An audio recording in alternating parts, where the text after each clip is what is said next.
J'aimais le cinéma énormément et j'avais des amis cinéastes et j'ai fait un peu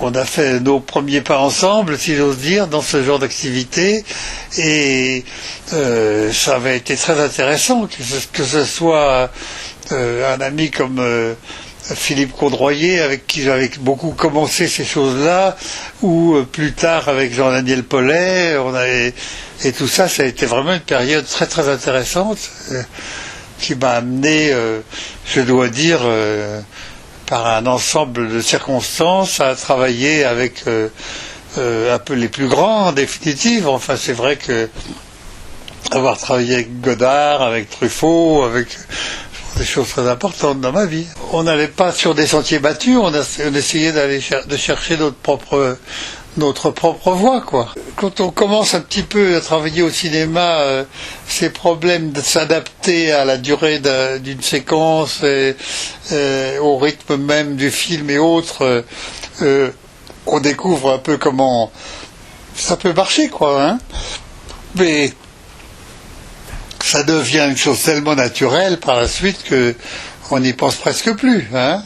Méditerranée, je me rappelle très bien comment Jean-Daniel me disait, ça y est, je vais faire un film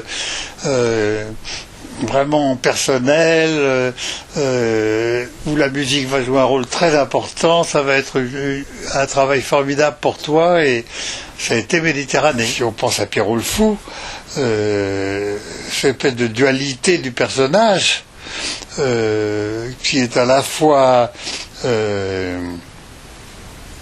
un type qui peut être un peu hâbleur et tout ça, et en même temps qui est très sensible et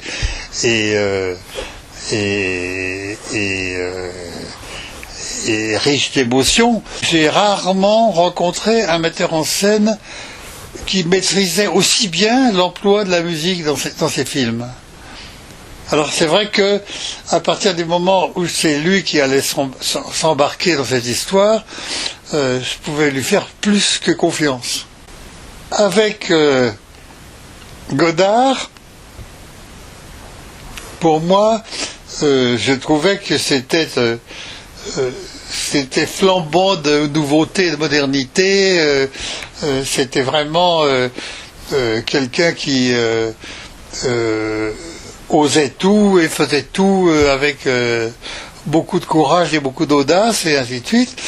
Truffaut, c'était un peu plus modéré, et puis en même temps Truffaut a eu, et ça m'intéressait aussi beaucoup du reste, quand c'est la période où j'ai travaillé avec Truffaut, il avait aussi une volonté aussi bien audacieuse, mais aussi d'être un cinéaste qui faisait des entrées, hein. Mes débuts avec une personne comme Paulet, j'étais déjà bien versé là-dedans, parce que Paulet choisissait au départ la modernité, mais il avait aussi envie de réussir. Ce qui me plaisait énormément dans l'essor de la nouvelle vague, justement, c'était à la fois de concilier la vraie nouveauté avec en même temps un sens de l'efficacité sur le public et tout ça. Bon, ça m'intéressait énormément. Si on compose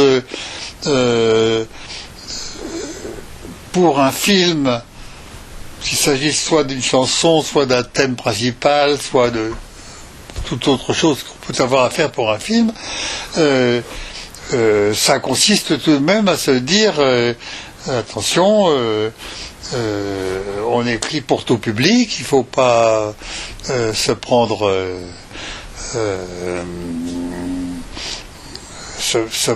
pour un chef d'école d'avant-garde et tout ça. Il faut avoir au contraire un sens précis de l'efficacité. Le mixage a toujours été une chose qui pouvait être problématique.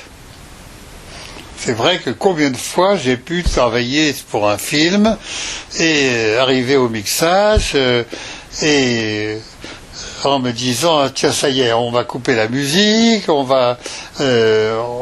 l'entend pas assez,